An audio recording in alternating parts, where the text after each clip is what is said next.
다윗이 궤를 옮겨 자기가 있는 다윗성으로 메어들이지 못하고 그 대신 가드 사람 오베데돔 집으로 메어가니라.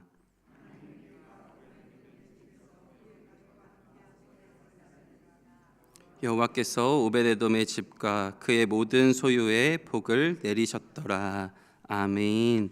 오늘은 하나님의 방식으로라는 제목으로 같이 말씀을 나누려고 합니다. 우리가 교회 생활을 오래 하다 보면 스스로 이런 생각이 들 때도 있습니다.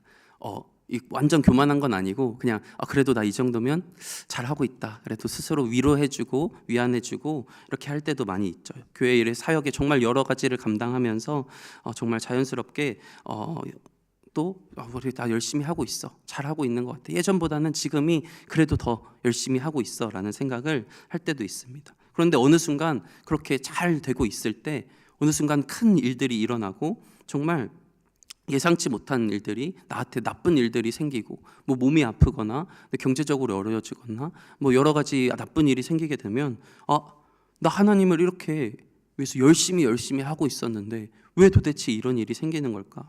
나 하나님이 기뻐하시지 않는 삶을 사는 걸까? 라는 생각이 문득 자연스럽게 들기 마련입니다. 사실 이런 생각은 우리만 가지는 생각이 아니죠. 성경 속의 인물들도, 이스라엘 백성들도 그랬던 모습들이 많이 있었을 겁니다. 역대상 13장은 사실 포로 생활에서 돌아온 이스라엘 백성들도 우리와 비슷하게 이러한 질문들이 있었다라는 것을 보게 됩니다. 그들은 한번 나라가 완전히 무너졌었죠. 나라가 완전히 무너지고 포로 생활을 했습니다. 그리고 성전이 파괴되고 예배가 무너지고 삶의 중심이 완전히 사라져버리는 그런 끔찍한 일들을 경험했습니다. 그리고 나서 이제 다시 돌아왔습니다. 다시 돌아왔죠. 그리고 이제는 정말 잘하고 싶은 생각이 들었지 않았을까요? 이제 하나님 앞에 다시금 하나님이 출애굽시켜 주시고 하나님의 이제 성전을 앞에 나아갈 때 정말 다시금 우리가 정말 열심히 해서 하나님의 기쁨이 되자, 하나님이 우리를 구원해 주셨으니 우리가 열심히 하나님을 섬겨보자라고 하는 그 뜨거웠던 마음들이 분명히 있었을 겁니다. 그리고 다시 실패하고 싶지 않았을 거예요. 그 끔찍한 그 일들을 다시 겪고 싶지 않았을 겁니다. 그래서 그들은 하나님을 위해서 더 열심히 섬기고 더 헌신하고 그리고 더 바르게 살려고 노력했을 것 같습니다. 그런데 문제는 이것에서 또 시작되죠. 열심히 해야지, 열심히 하면 된다라고 했습니다. 그리고 하나님을 위해서라면 우리 정말 열심히 뭐든지 하자라고 생각했었을 겁니다. 그런데 성경은 이러한 그들의 열심 가운데 한 장면을 보여주면서 그것보다 더 중요한 게 있다라고 메시지를 던져주고 있습니다. 다윗이 언약궤를 예루살렘으로 옮겨오려는 사건, 너무나도 유명한 사건이죠. 이 장면은 겉으로 보기에는 사실 너무나도 좋은 일이잖아요. 하나님의 말씀 중심으로 살아가겠습니다. 그 결단을 담아서 그 궤를 가지고 오려는 그 마음은 정말 귀한 마음이고 좋은 마음입니다. 그리고 그러면서 정말 하나님을 기쁘게 막 찬양하죠. 새 수레를 준비하고 막 나팔을 불면서 열심히 하나님을 찬양하고 기뻐하고 즐거워합니다. 힘을 다해 하나님을 높입니다. 그런데 딱 이런 느낌이죠. 정말 이보다 더 하나님을 예배를 잘할 수 있을까? 그런 상황에, 그런데 그 자리에서 한 사람이 죽고 말죠. 그렇게 정말 열심을 다해서 그 마음이 좋은 마음으로 막 가지고 왔는데, 그리고 하나님을 열심히 찬양했는데 그 자리에서 한 사람이 죽습니다. 우사가 하나님의 궤를 붙들었다가 그 자리에서 즉시 죽죠. 그 상황을 한번 생각해 보면 막 기쁨의 자리였을 거예요. 막 나팔 불고 악기 두드리고 하나님 막 찬양하고 다 같이 모여서 춤추면서 막 이렇게 즐거운 시간이었는데 한 사람이 죽습니다. 파티장에서 갑자기 막 비명소리가 들리면서 완전히 끔찍한 혼돈의 장소가 되었을 겁니다. 그러면서 다윗은 분노하죠. 처음에 막 분노합니다. 아니 왜 이런 일이 일어났는가? 그리고 다시 두려워합니다. 이 언약궤가 우리한테 오는 게 맞나? 언약궤를 갖고 올 수 있을까? 라는 두려움이 생기고 맙니다. 그리고 하나님은 이 일을 기뻐하시지 않는 걸까? 도대체 왜 이런 일이 일어나지? 라는 생각을 하게 된다라는 거죠. 그러면서 우리의 열심이 부족했던 걸까? 우리의 마음이 잘못됐던 걸까? 라고 생각했을 수 있습니다. 그래서 이 시기에 이 말씀이 주어진 것은 정말 단순히 정말 다시금 그 열심의 마음이 있을 때 그 열심이 전부가 아니다라는 것을 분명히 보여주는 말씀이다라는 거예요. 하나님을 향한 열심은 있지만 하나님의 말씀을 온전히 순종하는 그 마음이 우리에게 있는가? 하나님의 말씀에 따른 순종, 그리고 하나님의 말씀에 따른 하나님의 방식에 그 열심이 온전히 그렇게 살아가고 있는 것이 맞는가 되돌아보게 해주는 말씀이다라는 것이죠. 그래서 오늘 첫 번째로 살펴볼 것은 하나님의 뜻을 묻지 않는 열심은 방향을 잃어버리고 만다는 거예요. 잘못된 길로 갈 수 있다는 거예요. 하나님께 묻지 않는 그 열심 자체는 잘못된 길로, 잘못된 방향으로 갈 수 있다라는 것이죠. 오늘 본문은 사실 한 의미심장한 장면으로 시작합니다. 1절 말씀을 보면 다윗이 천부장과 백부장 곧 모든 지휘관과 더불어 의논하고 라고 이야기를 하죠. 그리고 온 회중에게 이어서 2절 보면 선포합니다. 이게 너희가 좋게 여기고 또 우리 여호와께로 말미암았으면이라고 이야기를 하고 있죠. 사실 겉으로 보기에는 좋은 왕 같아요. 그렇죠? 막 혼자서 다 결정하지 않아요.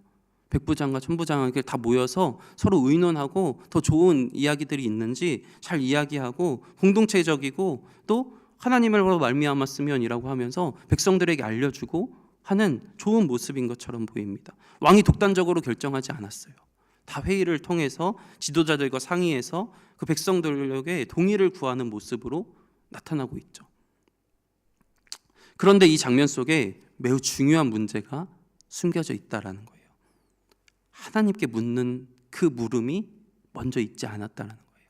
먼저 사람들끼리 회의를 하고 그 회의를 통해서 답을 정하고 백성들에게 동의를 구한 다음에 그냥 하나님의 이름을 붙였다라는 거예요. 하나님께로 말미암았으면, 하나님으로 말미암아 이 일을 행하자라는 표현에 정말 이 단어는 원래 정말 하나님께 뜻을 가장 먼저 구하고 하나님의 그 말씀에 순종하고 하나님의 인도하심을 적극적으로 찾는 그 모습이 있었어야 했지만 본문을 보면 실제로 하나님께 묻는 장면이 등장하지 않습니다. 사람들과 먼저 상의를 하죠.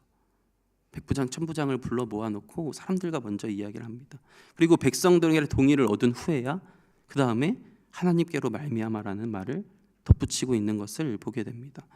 사실 형식적으로 하나님을 언급하지만 그들 가운데 이미 사람들끼리 회의를 하고 거의 다 결정해놓고 백성들에게까지 동의를 구하고 그렇게 모습에 하나님 중심의 모습이 아니었다라는 거예요. 결정은 사람들 사이에서 이루어지고 하나님은 그냥 그 결정에 이름만 덧붙여주는 그런 느낌으로 신앙적인 모습이 겉모습의 신앙적인 형식적인 신앙적인 모습을 볼 수 있다라는 것이죠.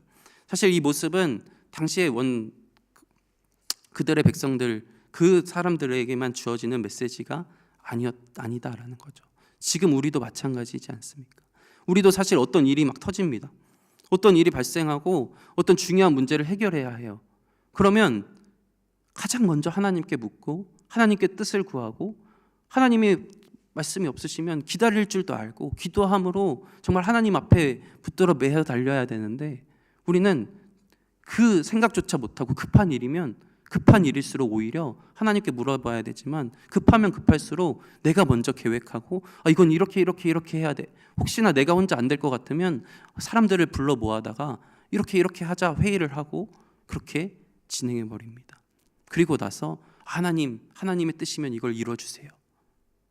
순서가 잘못됐다라는 것이죠. 우리의 모습도 그러한 모습들이 많이 있다라는 거예요. 우리는 하나님께 가장 먼저 물어봐야 되는데 가장 먼저 나에게 물어보고 혹은 사람에게 물어보고 요즘은 또 AI에게 물어보고 점점 하나님의 자리가 좁아지고 하나님의 자리가 뺏겨가고 있다라는 것을 우리는 보게 됩니다. 그래서 오늘 말씀은 사실 우리에게도 그대로 적용되죠. 사실 사단이 유혹할 때도 사단의 교묘한 전략인 것 같아요. 하나님을 완전히 거부하지 않습니다. 하나님의 이름을 빼놓지 않아요. 하나님의 이름은 있지만 우리 마음 가운데 그냥 그것이 덧붙여져 있고 형식적으로만 하는 그렇게 우리가 하나님의 이름을 사용해버리는 그런 모습으로 우리를 데리고 가고 끌고 가는 모습이 있다라는 것이죠. 그래서 우리가 한 가지 중요한 사실을 깨달아야 합니다. 하나님께 묻지 않는 열심은 반드시 그 방향이 잘못되어 간다라는 거예요.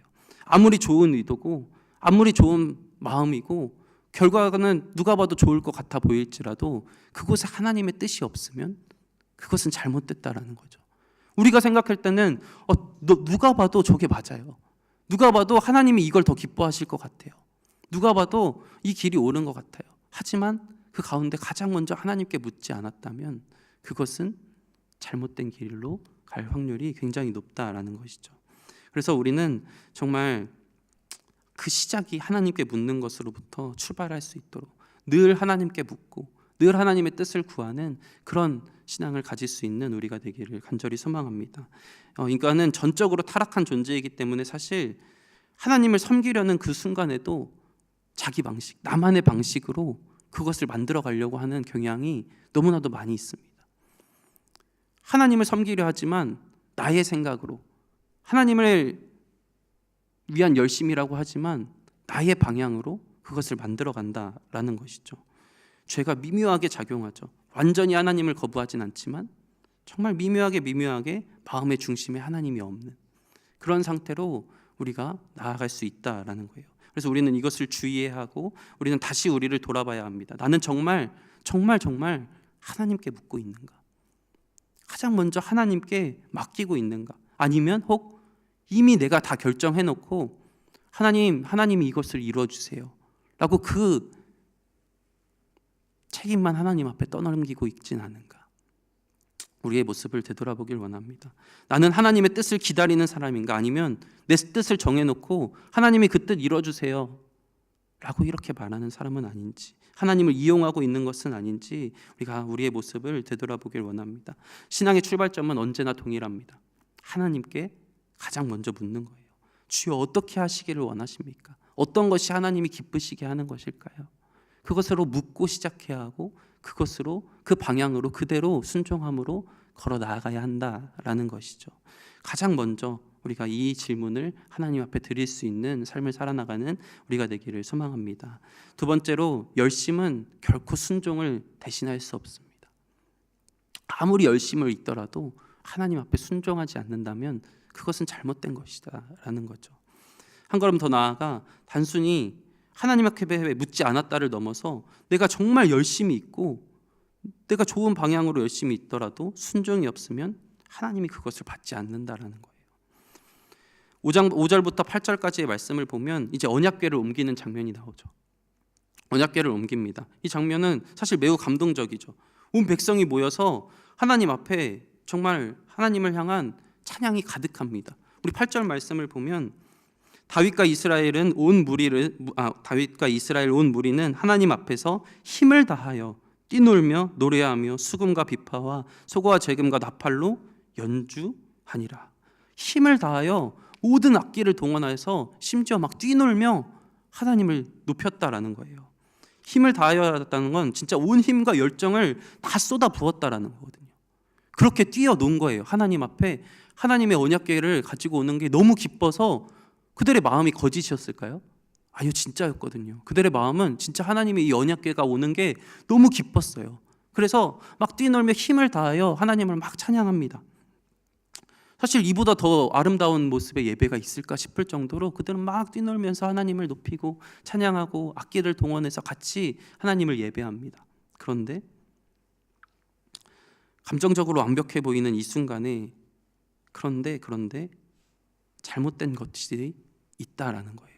우리 8절 말씀에 그렇게 기쁘게 사실 뛰놀았는데 우리 7절 말씀을 자세히 살펴보면 하나님의 궤를 새 수레에 싣고 아비나답의 집에서 나오는데 우사와 아히호는 수레를 몰며, 또 이렇게 뛰놀기 전에 새 수레를 준비해서 하나님 앞에 그 궤를 딱 옮기려고 새 수레를 준비했어요. 그 마음도 얼마나 귀합니까? 그 사실 옮기기 위해서 새로운 수레까지 준비해 가면서 그냥 기존에 쓰던 거 쓸 수 없다라는 마음으로 새 수레를 준비했어요.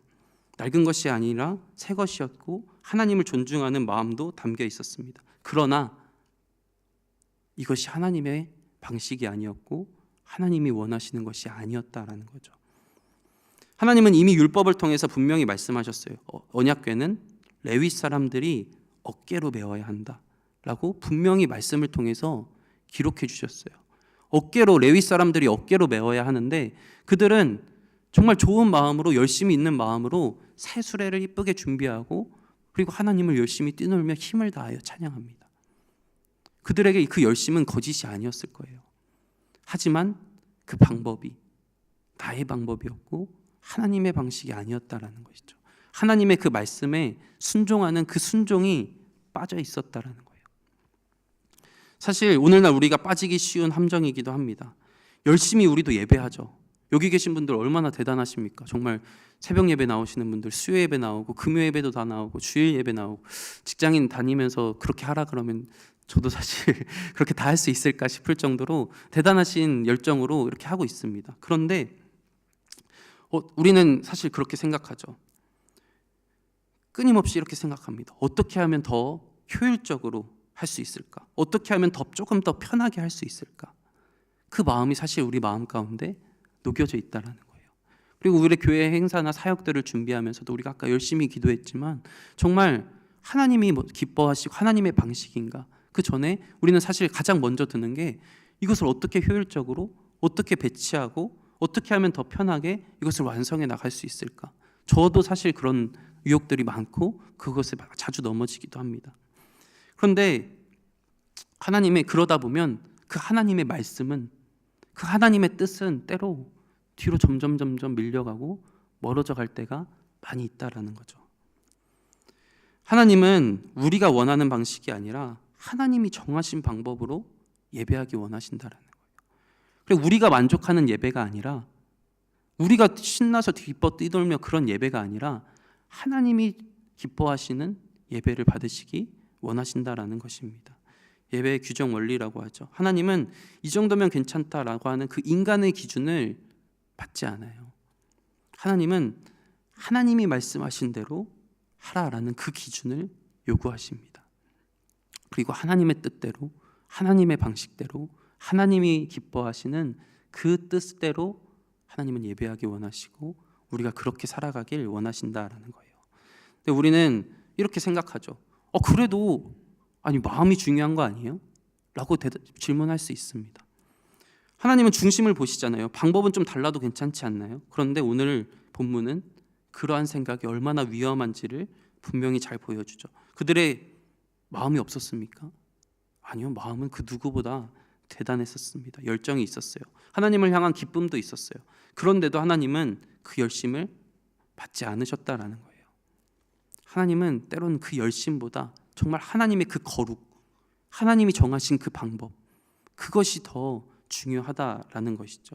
그리고 9절과 10절에 사실 충격적인 사건이 일어나죠. 소들이 막 뛰니까 웃사가 손을 펴서 그 괴를 잡습니다. 붙듭니다. 인간적으로 보면 사실 너무 자연스러운 행동이죠.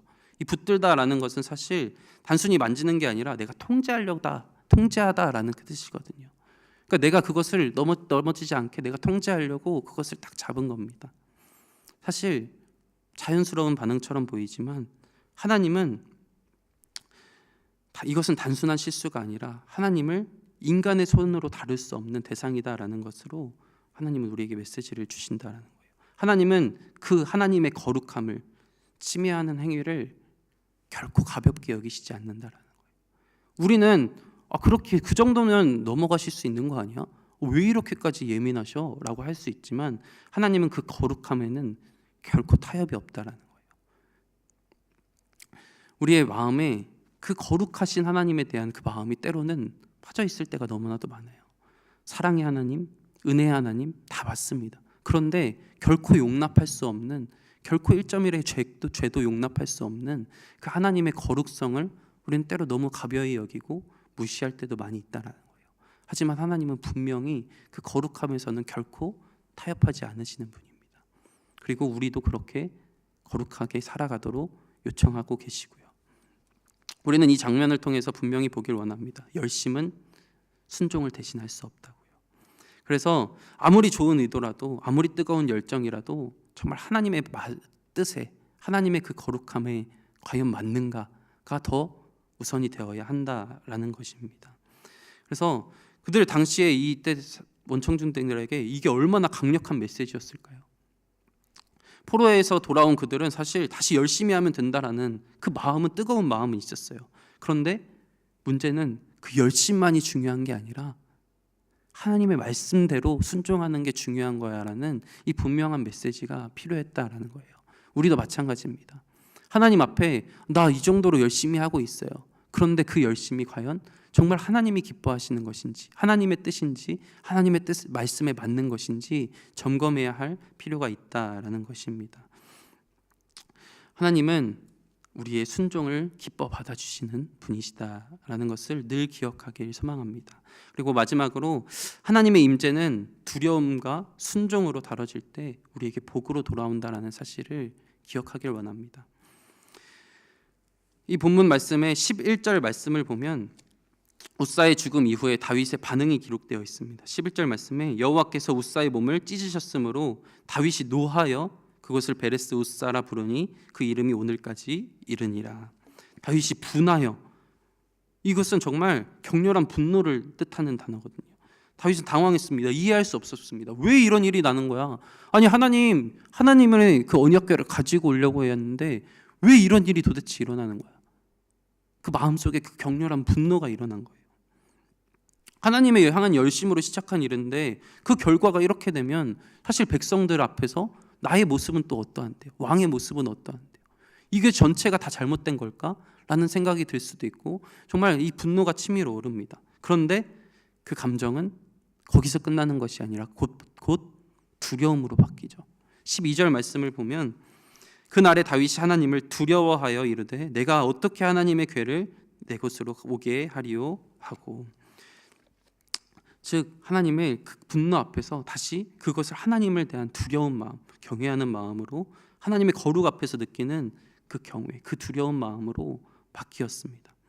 그리고 이 사건을 통해서 비로소 깨닫죠. 하나님은 인간의 마음대로 다루실 수 있는 분이 결코 아니구나.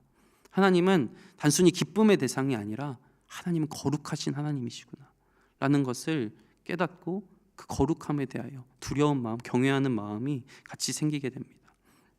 그러면서 다윗이 말하죠. 내가 어떻게 하나님의 궤를 내게로 모셔올 수 있겠는가? 이것은 자신의 신앙에 대한 근본적인 되돌아봄이고 재고입니다. 지금까지는 기쁨으로 열정으로 하나님께 나아갔던 자였어요. 그런데 예상 밖의 일들을 통하여서 정말 하나님의 그 거룩함을 보게 되었고, 또 14절 말씀을 보면 하나님의 궤가 오벳에돔의 집에서 그의 가족과 함께 석 달을 있으리라. 여호와께서 오벳에돔의 집과 그의 모든 소유에 복을 내리셨도다. 하나님이 오벳에돔의 집과 그 모든 소유에 복을 내리셨대요. 복을 내리셨다라는 건 정말 하나님이 그의 삶에 전체적으로 진짜 은혜를 베푸셨다라는 뜻이잖아요. 하나님이 그의 오벳에돔의 집에는 그 언약궤가 갔더니 정말 막 복이 일어나요. 그것을 기대하고 다윗이 갖고 온 거잖아요. 하나님의 복이 정말 온 나라의 온 집안에 일어나기를 원하던 마음이었습니다. 그런데 잘 보셔야 할 것은 동일한 언약궤입니다. 그리고 동일한 하나님의 임재입니다. 그런데 한쪽에서는 죽음이 일어나고 한쪽에서는 복이 있습니다. 하나님이 달라지신 게 아니에요. 그 하나님을 대하는 태도가 달랐다는 거예요. 그 하나님의 말씀대로 하나님의 온전한 그 거룩함을 경외하며 대하는 그 태도가 다르게 우리에게 주어졌다라는 것이죠.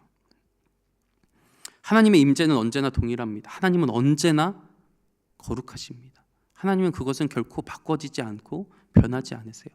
하지만 그 거룩함을 대하여 우리는 그 거룩함을 어떻게 바라보느냐, 그 질문이 우리에게 있기를 소망합니다. 그 하나님의 거룩하신 그 하나님을 내가 정말 경외하는 마음으로, 두려워하는 마음으로, 또한 내가 그 거룩함을 가지지 못함에 있어서 정말 그것을 심각하게 여길 줄도 알아야 한다라는 것이죠. 그리고 그 하나님의 마음의 중심으로 정말 인간의 감정이나 그 인간의 필요에 맞춰서 움직이는 하나님이 아니시다라는 것을 분명히 알아야 합니다. 하나님은 하나님의 뜻대로 거룩한 기준을 가지고 움직이시는 분이시다라는 것이죠. 그래서 우리를 정말 우리의 뜻에 하나님의 뜻을 가져오는 것이 아니라 정말 그 하나님의 뜻에 우리의 삶을 맞춰가고 그 하나님의 뜻을 구하고 그것에 순종하며 그로 말미암아 하나님과 동행하며 함께 하나님과 걸어가는 그 길을 걸어나갈 수 있는 우리 모두가 되기를 간절히 소망합니다. 오늘 우리의 신앙을 되돌아보길 원합니다. 우리는 너무 하나님을 익숙하게 대하고 그냥 사랑의 하나님으로만 생각하고 있지는 아닌지, 그래서 정말 그냥 예배가 습관이 되고 또한 때로는 그냥 열심히 습관이 되어서 열심은 있지만 그 마음의 중심에 그 하나님이 때로는 빠져 있지는 않은지, 하나님은 사랑이시지만 또한 거룩하신 그 하나님께서 우리가 그 거룩하게 구별되어서 살아가기를 바라고 계신다라는 사실을 늘 기억하길 소망합니다. 그래서 이제는 내가 하나님을 가볍게 여기지 않고 하나님의 거룩을 기억하고 하나님이 기뻐하시는 방식으로 하나님이 원하시는 하나님의 뜻대로 살아가는 우리 모두가 되기를 소망합니다. 말씀을 정리합니다. 다윗은 하나님을 사랑했습니다. 이것은 결코 부인할 수 없죠. 그리고 하나님을 향한 그의 열심과 기쁨이 분명히 있었습니다. 그래서 하나님 중심으로 하나님을 가까이에 두고 싶은 그 마음은 너무나도 좋은 마음이었을 겁니다. 그래서 언약궤를 가지고 오죠.